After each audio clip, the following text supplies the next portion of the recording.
Record? Yes.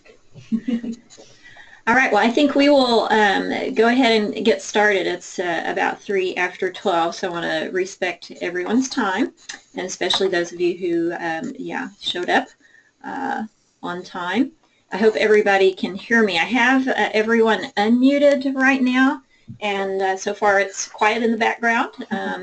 But yeah, remember, if you've put yourself on mute and you do have a question, feel free to unmute on your end and ask a question. You can always type in the chat box. I'll try to check that periodically, but sometimes I'm technically challenged to monitor, keep the presentation going, and then be reading comments, but I'll try to do that periodically. And so I'm going to move this out of the way and just go to full screen now. So our topic for today, and this was actually requested by several of you, is looking at step 2 of the 10 steps to successful breastfeeding, staff and provider training, and really kind of reviewing, who needs training and what are some of the recent guidelines and what's available. So, and once again, no financial disclosures on my end. This project, our Becoming Baby Friendly in Oklahoma project, is supported through funding from the Oklahoma State Department of Health Maternal Child Health Service. So we very much appreciate their support with this project. So what we're going to review today, and I don't have a whole lot of slides because I hope y'all will have questions, and we can have a little discussion too and see what challenges we may identify today, or additional resources that we need to work on. Anyway, we're going to review what the current staff training guidelines are for Baby Friendly USA, and this is based on the 2016 guidelines that came out last year, guidelines and evaluation criteria. We're going to review some of the changes in particular to the provider training guidelines, discuss some challenges that y'all may have, and some of the questions that we've had already, and then kind of just share with you what some of the training options that we know are currently available out there, whether online or locally. So, I hope my, oh yeah, there we go. So just a quick review. As of this morning, we have 437 U.S. hospitals that are baby-friendly designated out of our roughly 3,200 birthing hospitals. That's also a moving target. And that represents a little over 21% of U.S. babies that are born in a baby-friendly hospital. So that's a big milestone. And then you can see, of course, here in Oklahoma, once again, congratulations to Chickasaw Nation Medical Center, who is our most most recently designated baby-friendly hospital. So we now have 7 baby-friendly hospitals and over 15% of Oklahoma babies, and you can kind of see where those facilities are around the state. The pink stars are designated, and then the green star is Hillcrest, who had their assessment, and they're still eagerly awaiting their results. So there's our current status. Okay, so we're going to look at the 2016 guidelines and evaluation criteria, and just a few key reminders. Some of this we presented last year as well, but just for those of you maybe that weren't on that webinar, and just a few brief reminders. They have the guideline to define, which is the standard of care to strive to achieve. So that's, really, you'd ideally, in the ideal world, you'd say 100% of the time this happens. But we know that's not achievable in many cases. The criteria for evaluation is the minimum standard, the minimum bar, and that's the 80% bar in order to become designated as baby friendly. So just kind of, just remembering that the criteria for evaluation is the minimum bar of 80%. Most of the time this happens, and the guideline is, ideally we would want it to happen all of the time. So always strive to achieve 100%, knowing that that's a high bar. And then the guideline states all mothers, and there's, of course, but 80% will report. So when they're interviewing mothers, it's once again the same. We ideally want this to happen to all mothers, but we want at least 80% to say that they did receive this care or experience this particular step. So So the new guidelines that came out last July, just to remind everyone as well, if you, depending on where you are in your 4D pathway journey, if you're expecting to be assessed before October 31st, 2018, you will be assessed under the 2010 guidelines. And so if you're expecting to be assessed after October 31st, 2018, then you will be assessed, any hospital getting their assessment after that date will have to demonstrate compliance with the 2016 guidelines and revisions. So, so any on-site assessments. Now, having said that, we will come back to this point when we talk in a little more detail about some of the questions that we've had. So anyway, so some, we actually asked Baby Friendly USA about this, so what guidelines do hospitals use right now? And so just, their comment was all assessments taking place between now, May of 2017, as of today, and October 18 will be done using the 2010 guidelines so that there's not confusion over, well, that hospital got designated under the old guidelines or the new guidelines. Everyone's still being assessed consistently, and then October 31st, 2018 will start with the new guidelines. So you can't even, request to be under the new guidelines, but be prepared that you're going to need to implement some of those changes. So anyway, so just to reiterate that, when hospitals are designated in the same time frame, they don't want to have the confusion over which guidelines were used. So, okay, so here's our topic of the day, and that is step 2, the staff and provider training. So looking initially at, and I'm just going to check, okay, yeah, remember you can type something in the chat box if you want, or I do have everybody, I see a few more people have joined us. I do have everybody unmuted on my end, so feel free to stop me anytime, holler at me through the phone line to ask a question. So now why did I lose that? There we go. Okay. So if we look specifically initially at nursing staff training, just a reminder, we've had questions about this as well, that your nursing staff who work in the maternity area, so any nursing staff that are working with pregnant and new mothers and newborns. So on your mother-baby unit, in labor and delivery, maybe in OB triage, so any staff that are caring for mothers and or babies in those areas have to have the 20 hours, which is the 15 hours of the didactic education and the 5 hours of some type of clinical experience. And the main focus is that there is some type of competency verification, which nurses are getting in many other aspects of their training, so this is not going to be anything new or unique to that aspect as well. So that nothing there has changed. Sometimes the questions come up, well, what about other staff that work in the maternity area? If they're not the bedside nurse, not the clerks, I'm trying to think, who else, medical assistants, not your prenatal clinic staff, and if you have a level 3 NICU, it's not going to include your NICU nursing staff. So we'll talk about, training, for other providers.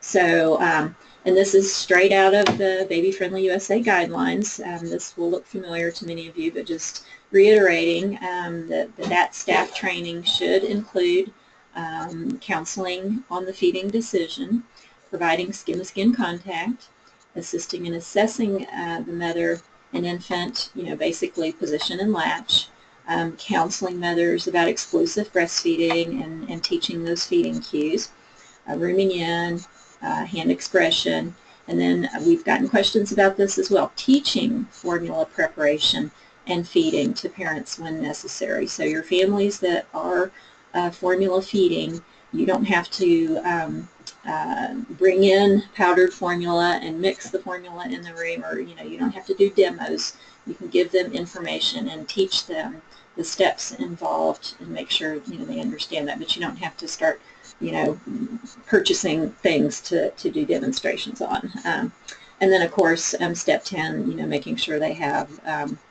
they can find appropriate support after discharge. So hopefully that's familiar to everyone, but just to review. So step 2, revisions, included some of the language around healthcare provider training. So, so they added a little more description of the required content, and so they said at a minimum all healthcare providers must have a true understanding of the benefit of exclusive breastfeeding. So why do we encourage exclusive breastfeeding? Why is that important? Physiology of lactation, how does this stuff work? And how their specific field of practice impacts lactation. So if it's the OB provider, you know, how does the OB provider, you know, impact it? Well, you're going to, you know, encourage skin to skin if right after delivery, or perhaps in the OR.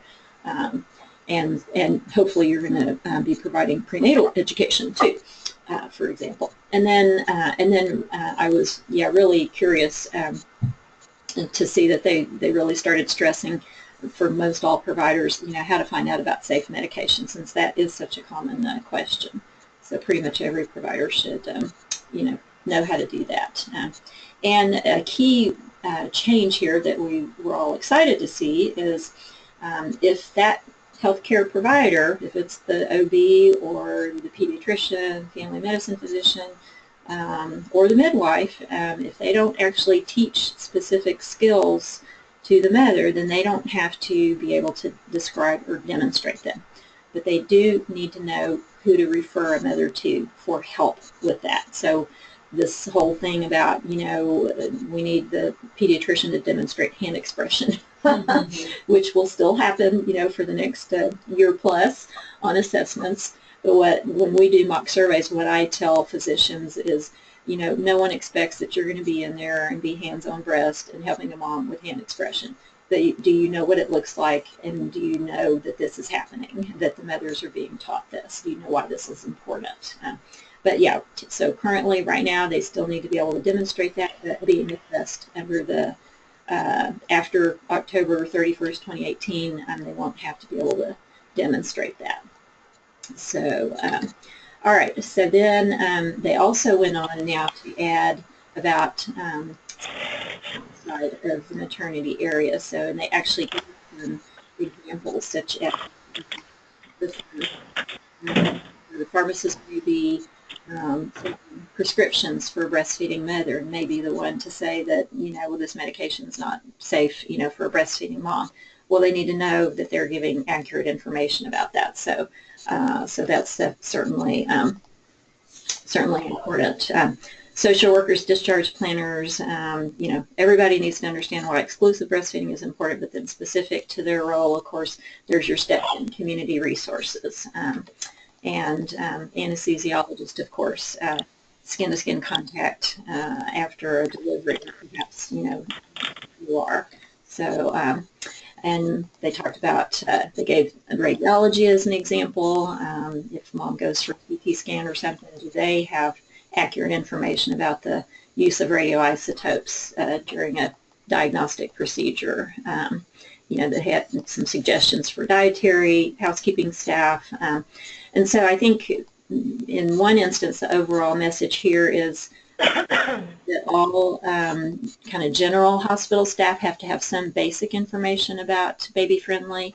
That doesn't have to be several hours. It can be, you know, a module in HealthStream that everybody gets in their, you know, orientation or annual mandatory or something of that nature. And you could include some of the general information that everyone needs to have. So somebody is asking a question. Let's see. Does anybody else? Nope. Okay, we're good. Let me go actually back now. Where did my... I lost my... all right, bear with me a second. Here we go. Back to my slideshow. Okay, so now assessing the provider knowledge. This is once again So out of healthcare providers with privileges, at least 80% will be able to correctly answer 4 out of 5 questions. So it's that, once again, that 80% across the bar. So let's change. Oh, whoops. So let me pause there for a minute. So previously it said for affiliated providers, and so this is a big change, that any, say, OBGYN or family medicine that has delivering privileges at your facility will need to have the education and be a candidate for being interviewed on an assessment day. So that's a big change from the previous of only the physicians that were affiliated. It's not surprising that this is happening, because we could all say that if you have a handful of physicians that are affiliated, perhaps the hospital pays their salary or whatever, and then most everybody else has privileges, that most of your physicians aren't getting the training, and that's not going to be a good environment for consistent care and consistent messaging. So, and then one of the last pieces in here to just clarify as well, of randomly selected maternity staff members and providers, at least 80% will be able to identify 2 topics to discuss with women who are considering feeding their infants something other than milk. So this is kind of that question about, can you name 2 risks of supplementation, of formula supplementation? So it's really the opposite of, if we understand the importance of exclusive breastfeeding, then can we discuss with a mother who's thinking about routine supplementation, not medically indicated supplementation, but can we counsel her about the consequences of that choice? And so, because some people, we've had this coming up recently too from some providers of, I'm not going to talk about the risk of giving formula, like she's going to cause brain damage in her baby if she gives her baby formula. And that's not what this is about. It's about counseling the mother about the consequences of her decisions and her choices. Does she understand, if she starts giving formula, what impact that may have? And you can say something about, impact on health for the baby, microbiome, GI consequences. You can also say impact on your milk production, impact on breastfeeding, impact on, how long, and so forth. So hopefully that's making sense to everybody. I just wanted to clarify that one a little bit more, since we've heard some, rumblings about that. Okay, so challenges and questions. Some of the questions that we've received, and then I want to, kind of see if there's, other questions. So some of our hospitals that are currently designated, so they were designated under the 2010 guidelines, they may be doing their year of QI on step 2. I know Vicky's on the phone call, and this one actually came from Baptist. And so when you're doing your quality improvement audits on step 2, the staff training, they actually in the portal have the 2016 data collection tools, which makes it look like now you suddenly have to have all of your providers with the meeting the required education, both affiliated and those with privileges.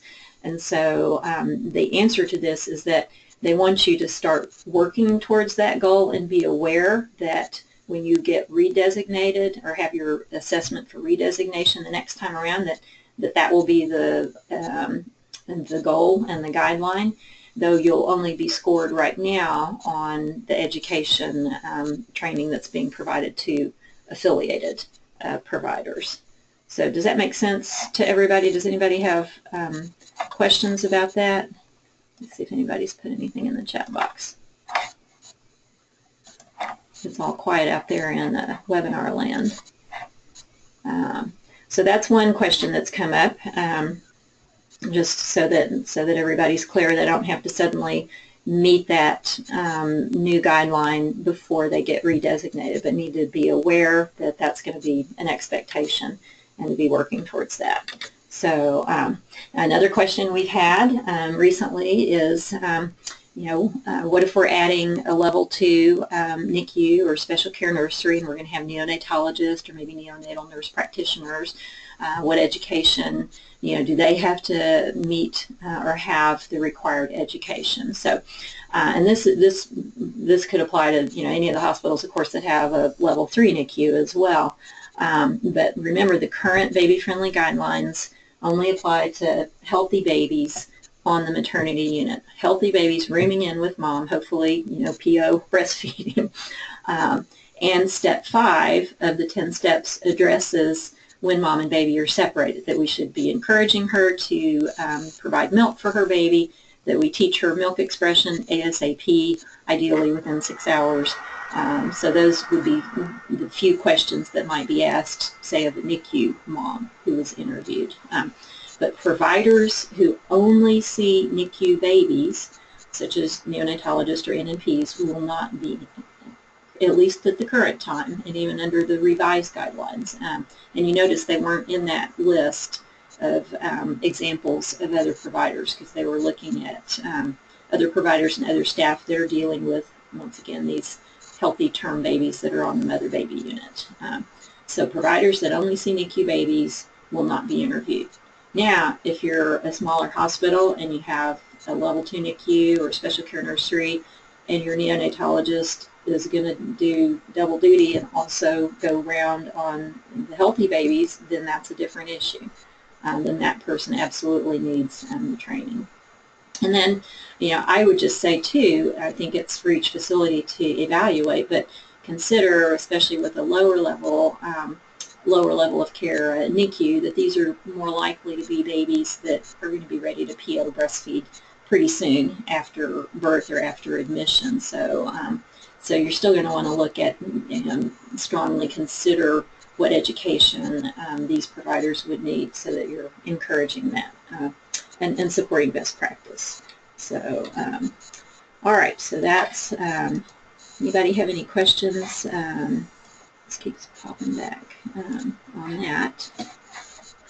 I'm just double checking there. Okay, and then we've also been asked about what about refresher training? How often do staff, if they complete the 20 hours, do they have to do it again within so many years or within the 5-year period of time? And the quick answer to that is no. You don't. Once they've done the full 20-hour training for your maternity staff, they don't have to do the whole show again. Annual updates are strongly recommended, though not required. Baby Friendly USA currently doesn't have any additional requirements for staff training. But when you are reassessed for redesignation, all of your staff have to be able to answer the questions. So if they could answer the questions 5 years ago and you have done nothing as far as any additional training or annual updates, how likely is it that they'll be able to answer the questions, during an assessment again? So, identifying, what some of the needs are, and as Baby Friendly USA said as well, that when you're doing your annual QI process and auditing charts on particular steps, and you identify, maybe some backsliding in some areas, then whatever action plans that you come up with, that's probably going to involve some targeted staff training as well. We were doing great on hand expression, and now, we somehow, have slipped on that, and do we need to re-emphasize to staff, with some targeted education of why hand expression is important and when to use it, and so forth. So just to give an example on that. All right, so I am going to pause here for a bit and just see, does anybody have other questions or concerns at this point? Comments on anything? My last few slides are just to kind of look at some training options out there and make sure everybody, is kind of aware of some of the choices. But any comments or anything? Any questions?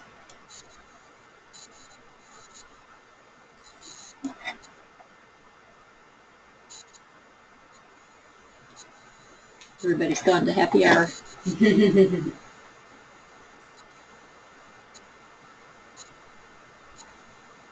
All right. Well, I will, once again, feel free to, yeah, stop me anytime. Then I'm just going to go through some options that we know of, and then I would like to hear from y'all other needs that our BBFOK project or our Oklahoma Breastfeeding Resource Center may be able to either address or start kind of looking for resources to be able to meet some of those needs. So hopefully most of you are aware now. I'll just review some of the things that that are available. That we have a breastfeeding training for healthcare staff that's available online. It's a 15-hour online course to help, anyone can take it really, but it's certainly geared for hospitals that are working on baby friendly and to meet the 15-hour didactic requirement.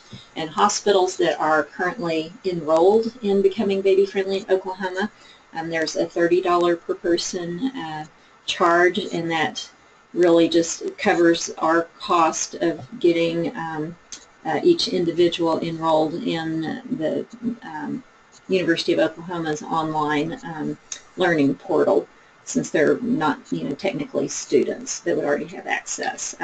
Hospitals that are not currently enrolled, they can be any other Oklahoma hospital or any other hospital really, then there's a $60 per person charge. So hopefully some incentive for hospitals to join BBFOK. And anyone that has that wants to kind of review the course, preview the course a bit, you can send us the name of one of your managers or clinical education person, and we can give them trial access so they can take a look at it and see if that's going to meet the needs of your facility. And that's, of course, on our website. I'm going to show you that here in just a second. Well, here we go. So just remember, you can go to the OBRC website and under training. So I'm going to actually walk you through this real quick. Please move this window. Okay, it's not liking that. Okay, give me... How do I... It is pausing screen sharing. Oh, great. That's not... Whoops. Okay. Why did it not like that? Let's see. Start sharing.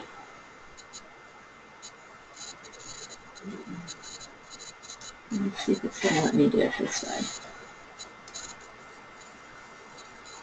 There we go. Yay! I hope I can repeat that step again in the future. So anyway, so if you go to the OBRC website and then just click on training, and actually you can kind of see the list we have there. So just reminders, we continue to offer the Making Breastfeeding Easier classes. You can click on that and see, like I'm doing one tomorrow here on campus, and we have one scheduled in Duncan, and then one at the Cherokee Nation Hastings Hospital in Tahlequah later on, but you can certainly contact me to have that class scheduled, and there's no charge for that. That's also funded with some MCH funding. And I think the nice thing with that class is that we will actually go through the competencies, the clinical skills that are required as well. So if staff have attended that and then they've gotten the 15 hours education from some other program, then you've met your 20 hours requirement. So so anyway, so those are still available. Sort of a newer, not so new, but one that we haven't really promoted as much. There is a 2-day breastfeeding training that that we've opened up a little bit more, that is also offered quarterly, and I'll be doing that next week in the Tulsa area. That certainly staff are welcome to attend. We will cover a lot of the same content that's in the Making Breastfeeding Easier class, and then obviously a bit more and kind of after hospital discharge information as well, because this class is geared more for health department staff and other staff that that do home visiting, and so they may be seeing the mother during her pregnancy, and then continuing to follow the mother, and the baby for a couple of years, such as the Children First nurses, but not just restricted to them. Because I've talked about the online training. We do get questions, and many of you have made use of the BSEP self-study training, breastfeeding and continuing education program, and that program is still available. We have some, just some links here, so you can still order the books. And I know we've gotten a lot of questions about this. We are in process. It's taking forever. But hopefully the OBRC will actually be taking over the operation and management of the BSEP program sometime this year, so stay tuned on that. And as soon as the university gives us the green light and we can say we are officially managing this course, then we'll schedule a train the trainer. So that's still kind of pending right now. Okay, then once again on our website you can just click on online training, and this is where as we know of other trainings that are available online that look like they're quality trainings, reputable organizations that have developed these, and free. That's the other piece. So in particular, I want to draw your attention to this expanding clinicians roles. So this is a CME approved modules for physicians and other healthcare staff, so that would certainly meet your provider training requirement. I'm not worried about child care right now. And then this is just a list of other courses that a particular state has put together. And then this last one, supporting and promoting breastfeeding, from New York, is also another potential free online training that would be suitable and applicable for providers. So those, and if anyone knows of any others that we don't have listed, definitely send that to us so we can post them. Then also, anytime we know of anything local, WIC, of course, is often doing trainings, and they do have their really high quality lactation management course coming up in June, so just in a couple of weeks, really, 2 or 3 weeks. Okay, so that is really just to remind y'all, that's on our website under training. And while I'm on here, you can go under baby friendly, of course, and go back, to see any previous webinars, or if you just want to download the slides if you didn't get those by email or something. But we try to make all of that available within a few days after our webinars. So, all right, so back to slides here. I did, just research a bit to see, kind of check the environment, what else is out there. So these are a few others that you can certainly consider. WellStart International has a self-study module, so this would take a little bit of work on the part of the organization to implement, but it is free, it is good quality, and it would meet your provider training needs. And you can download the whole, it's kind of a PDF document that has guidance in there and has, pre-test and things like that. Of course, the AAP has a breastfeeding residency curriculum, which previously we had made use of that and had some funding and got CME approval, and had those recorded and updated, but those expired, so they still have, the CMEs that we had for our provider training using that curriculum expired, and we haven't been able to go back and repeat that. But the AAP curriculum is still available, so there are 3 prepared presentations in there that are available for free download. There's a pre and post test available, so certainly some things you can kind of utilize in-house if you want. And then there's certainly more and more other trainings that are available out there for a cost. And BSEP, of course, didn't talk about cost of that, but that's around $95 per BSEP book for 20-something hours. Anyway, so a couple other online courses. Step 2 education is available, and that's depending on how many staff you're enrolling. The cost goes down, but it's somewhere $80 to $100 per staff member. They also have a provider training that's available for about the same cost for only 4 hours, which I found interesting. And then Lactation Education Resources has a lot of good quality training, and they have a general staff training, specific for baby friendly, and then a provider training, which is $45 a provider. So, so just to give you a picture of some of the others that are out there. Let's see. We are doing good on time. Anyone have any questions on anything so far? I'm going to go on down. We just have a couple of more slides here with just some kind of announcements. These are upcoming webinars that we have scheduled, and these dates should all be on our website as well. We aren't doing a June webinar because this is the second one that we're doing in May, and I will be out for a week with my son's wedding, so we've just decided we'll just do 2 in May and not try to stress ourselves out for June. Then the next one will be July 12th, and we're going to take a look at some data and information from our Oklahoma breastfeeding hotline and why mothers call the hotline, which will help kind of inform us on step 10. And then we have dates set for the other webinars, and we're still kind of playing around with topics that we might want to present. Of course, August is World Breastfeeding Week and National Breastfeeding Month, and the theme is supporting breastfeeding mothers. So it's a village. Kind of takes a village. So we may look at a webinar that's something along those lines too. We talked about something actually looking at supporting employees in the hospital setting. But stay tuned and always give us ideas and topics that will help y'all or meet your needs as well. We'll certainly look at one, probably September, October, where we actually recruit a few of y'all to give us some, updates on some particular successes that you've, had in your facilities. So, and then Petra Calendris has been hard at work on starting a little newsletter that we hope to get out quarterly, maybe. Hopefully in this month.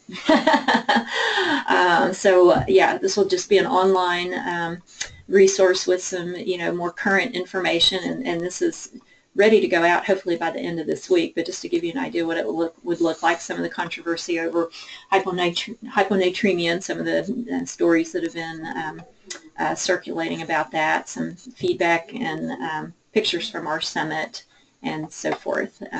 So anyway, and definitely, as y'all send us information and things that, questions that you have, we'll try to include that in there as well. So make it something informative and helpful and interesting.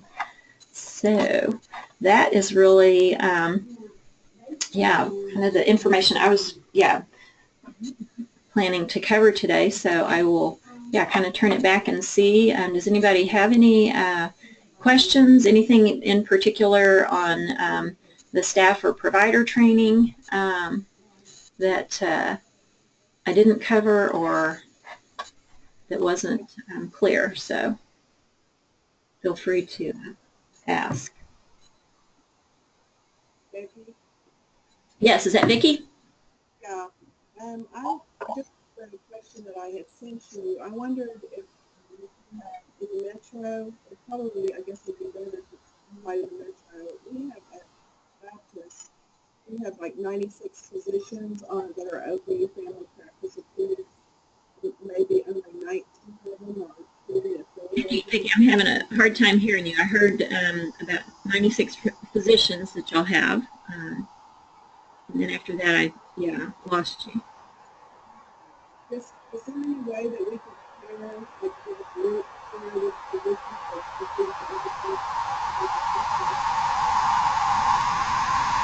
I can't hear you, Vicki. Maybe type in the chat box or I'm not sure. Technical difficulties on that one. Mm-hmm.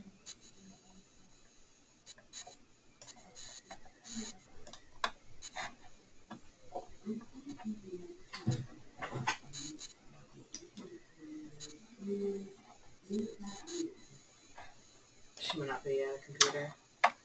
Yeah.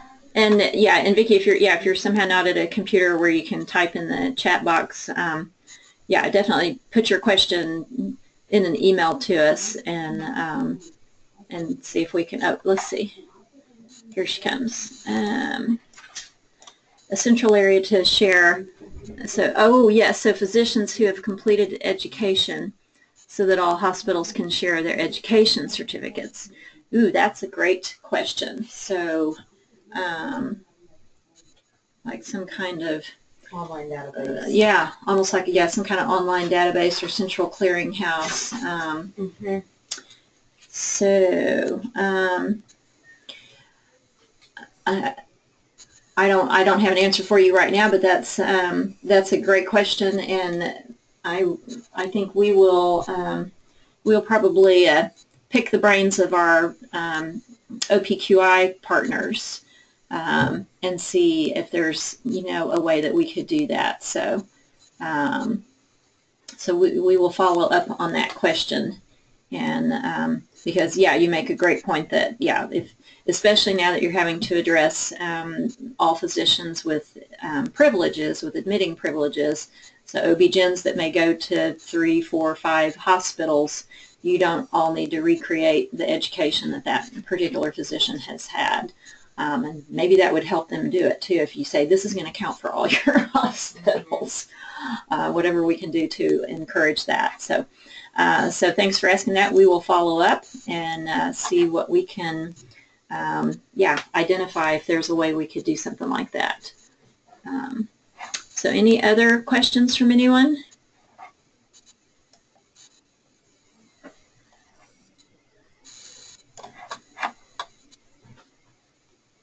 And if anybody has any questions that don't particularly apply to staff training, feel free to ask those as well if there's anything else, yeah, any other challenges you've been facing. Because otherwise, yeah, we'll stay on a little bit longer just in case anybody has any other questions. But that's most of the content we were hoping to cover today and allow time for some discussion. So those of you that need to get back to other responsibilities, feel free. Hey Becky, this is Charlie. Yeah. Hey Charlie. I was just wondering, anybody out there that's done the staff training and done all the policy and everything, can you give kind of a scenario of how, like the process in which you did things, like did they go to the training and then you did the individual training, and how you broke that down when it actually came to the training the staff? Yeah, that's a good question. Anybody, I mean, I can kind of answer some of what I know, but if there's anyone from another facility that wants to describe how they kind of took their staff through the training process, any steps you did first.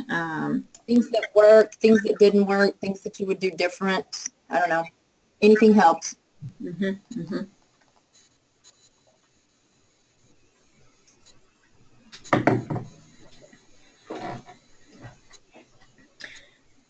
No one's biting on that one. So I would say, Charlie, first, I think some of the didactic training is probably important so that you're starting to get all your staff on the same page and help them understand why you're working on this baby-friendly stuff. And probably some of like what you've done already, having a kind of a kickoff where they get an overview of what it means to be working towards baby-friendly designation, what's going to be expected of them. Here's the training that we're going to provide you. But then ultimately the training has to be mandatory, and is it something that if it's an online training, is it something that's easy for them to have time at times during their shift to complete at work? Is it something, are they going to, if they do any of this at home, are they paid for that time? Those would be some questions certainly to address. And then I think yeah, then bringing in clinical skills as people have finished their training. So they've got the foundation knowledge of why you do things this way, and then now here's how you do things. So that's kind of what I've seen a lot of facilities do. I think anytime you can do some of those pieces in a group setting where they hear from their coworkers and they can bring up concerns. It's great to have online training that people can kind of do at their own pace and at their own computer and fit it in at times, you know, during their shift. But then they lose some of that interaction with being, you know, other people and maybe being able to ask questions or hear, you know, challenges or concerns, you know, that colleagues have. And it's like, well, yeah, I was worried about the same thing, so I'm glad you asked that question.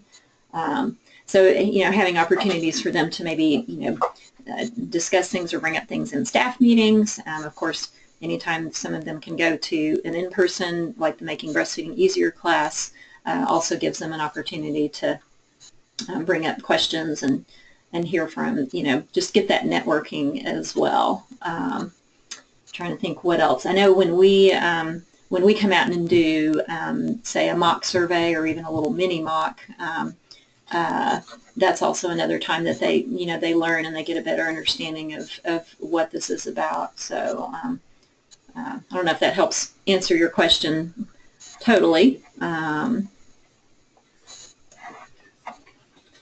or anything else. No, that's good. That's good. I appreciate it. Thank you. Mm-hmm.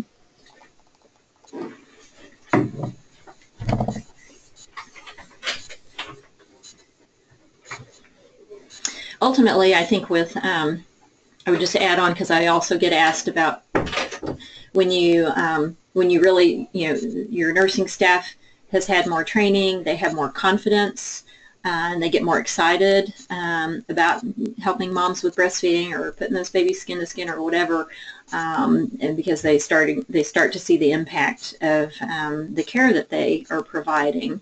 And so I think that gets people, you know, more excited. When they don't know how to help a mother, then that's frustrating.